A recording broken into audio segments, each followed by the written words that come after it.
Okay, so now to cover that up, I want to make sure that that's just about as flat as I can get it. And then I have the inside of my cover. Now, I did not use the glue on the inside. I don't think that it will take as much abuse as the outside, and so I thought my ATG will work. So getting my ATG up here. I am very generous with the ATG because I don't want it to come up, but I also don't think that we need all that glue. I try to get as close to the edges as I can. I kind of missed there, so I'm going to go back. Now, the advantage of using this is that it's fairly easy to work with once it's down. The disadvantage of using so much glue is that once it's down, it's staying down. So just be very careful as you put the edges down. Again, I made sure that my ribbon was flat. And you're just going to kind of smooth as you go over. Now remember, we left some off. I probably could have gone closer to the edge on this one, but I think it'll be fine. I don't think it will be that noticeable by the time we're done. So now our ribbon is hidden and we're able to come around.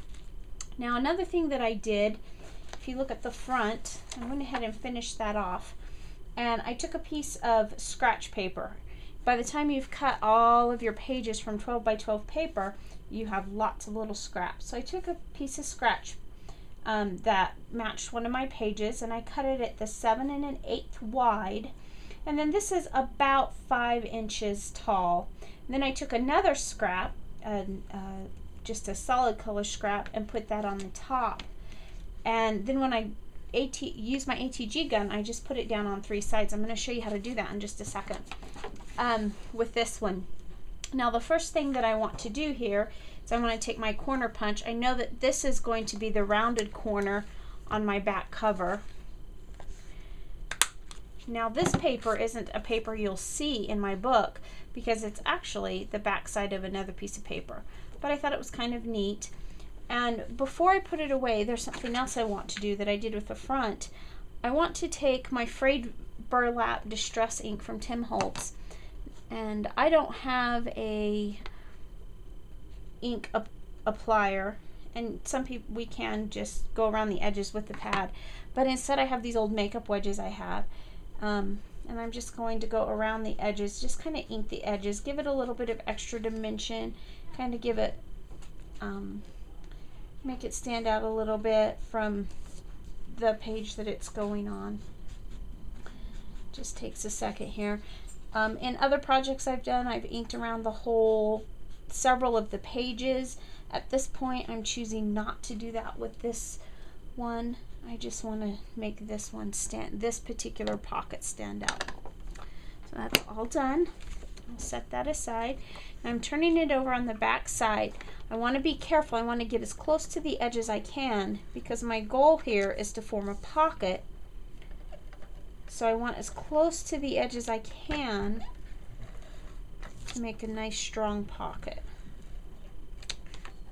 The friend that I'm making this for is not a scrapbooker, to my knowledge, and so she probably doesn't have a lot of the fun toys and scraps of paper lying around to make a book, and so I wanted to include that in this book. So you see here that I have a little pocket. It doesn't have a lot of give, so you still have to be careful with it, but I found that you can put a lot of things in these little pockets. Now what I've done also is I have this organza bag that I picked up, and I found, just going through my stash, these punch outs. I don't know who made them, who they were from, but we've got little tags and just little journal boxes and little decorations and just all sorts of neat little things. I'm just going to put inside this bag.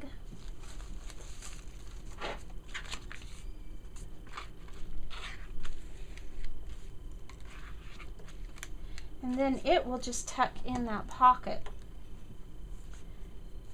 Then she will have, since she doesn't have a lot of these things on her own, she'll have them at ready so that when she's journaling or whatever she chooses to do with her book, then she can have these nice little decorations to put on some of the pages. So that's all ready to go. I also found a couple of frames here. They're a little bit larger than the bag, so I'll just tuck those behind, and they're ready for my friend. So as you can see, this book is going to be quite thick when we're all said and done. Now I want to show you some of the pages I did. I cut 16 sheets of paper, this size that we previously mentioned. I believe it was 7 1/8 wide by 9 5/8 tall. I corner rounded the outer edges of those. Now I know they don't necessarily match, but it doesn't really matter to me because they're separate pages. One thing I did try to do was, some of this is thicker paper, like from K & Company. It's more like a lightweight cardstock, where other pages are just thin scrapbooking papers that I've had in my stash from a long time ago, from hot off the press and stuff. So when I was matching up my papers, I was less concerned about them matching on front to back because they're separate pages, and more concerned about making sure that the thick pages went with the thin pages. So this darker purple piece is a cardstock weight, and this is just a thin piece. Now, another thing that you could do if you wanted to, you wouldn't have to put these back to back. However, especially the cardstock, where these the notebook pages are very, very thin. I mean, it's just a cheap notebook. And so if they were double-sided cardstock pieces, they would bleed through and you could see it on the other side. So I wanted to avoid that. But the other thing I wanted to avoid was the sometimes by the time you get all the adhesive on it to make it good and tight, your page might bubble a little bit, and this just, by putting them back to back, it just gave some extra stability.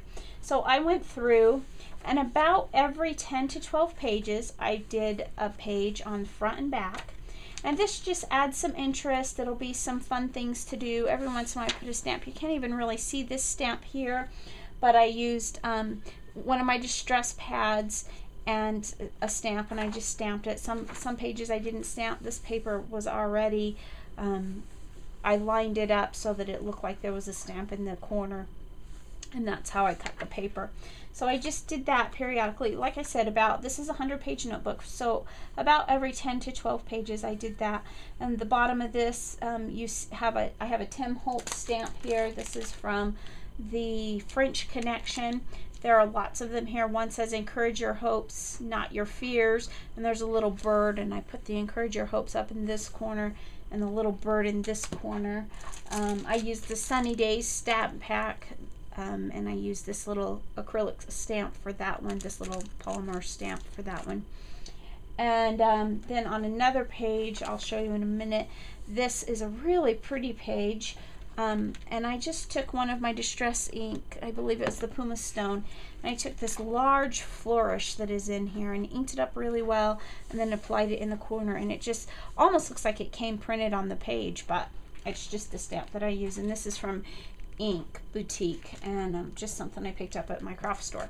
So some stamps that I used there, little butterfly from that same ink stamp that I used, the Dusty Concord Tim Holtz Distress Pad. It just matches perfectly.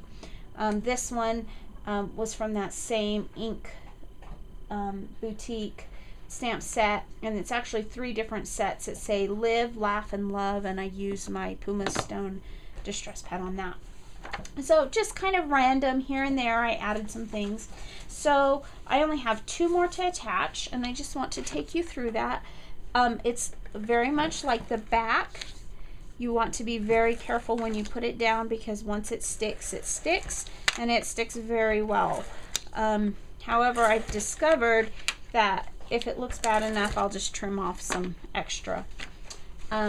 So I try to match up my corners here.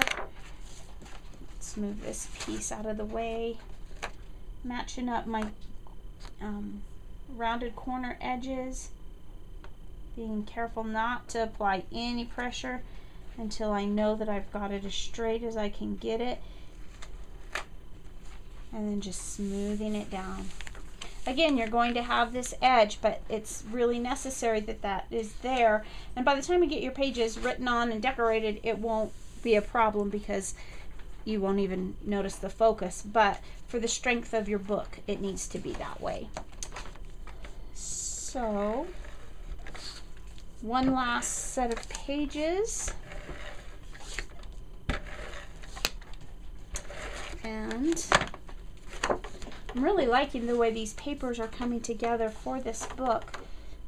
It's kind of fun for me that my friend likes lavender because I am a purple girl and I love working with purple pages. Now I know this one's not really very purple, but it's still just a pretty little paper. I believe it's from the Rustic Stack from Die Cuts with a View, and it's actually got some embossing on it. So then I decided on this side here, I have these iClear stamps that I picked up at Michael's yesterday. And there's this one, and I really want my friend to know how much she means to me, but I don't want to mess up her book for whatever purpose she uses it. But I thought, well, this one will go okay anyway. And it says, "So special to me." I'll just line that up on my clear block, make sure it's straight. And I have my black Excelsior ink pad. We'll just ink that up. The nice thing about these books, so these journal books, is they're really, they don't have to be perfect. Mine's just a reflection of things that I love, and it's messy and it's fun and it has my random thoughts in it, and that's what I hope my friend will find it to be for her. So there we go. In the corner we see "So Special to Me," and we're just about to finish this part of the project. I just want to set this aside and move to the cover. Now we have worked, you saw me put the cover together earlier, and I centered the paper when I cut it so that this flower would be in the corner, kind of as a focal point here. And then I grabbed a couple of pieces. This is the back side. This is the same flower. This is the other side of the paper. And I cut this at 3.5 by 6.5, and I corner rounded it. And then I went to my computer and using, I believe it was Monica Korsava, different fonts, I typed out a scripture verse. It says, "Through the Lord's mercies we are not consumed, because his compassions fail not, they are new every morning. Great is your faithfulness." Lamentations 3:22 through 23.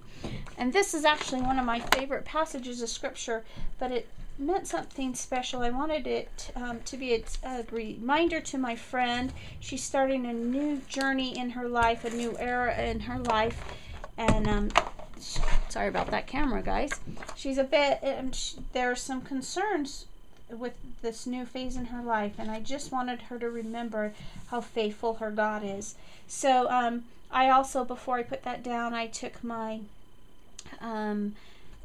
Dusty Concord Distress pad and kind of inked around the edges there. So we'll just center that there, and then again we'll put it in the right on the front. And let's see, I don't want it exactly in the middle, but I don't want it all the way to the bottom either, because I have another little something I want to put in there. And so there we have the front of our book.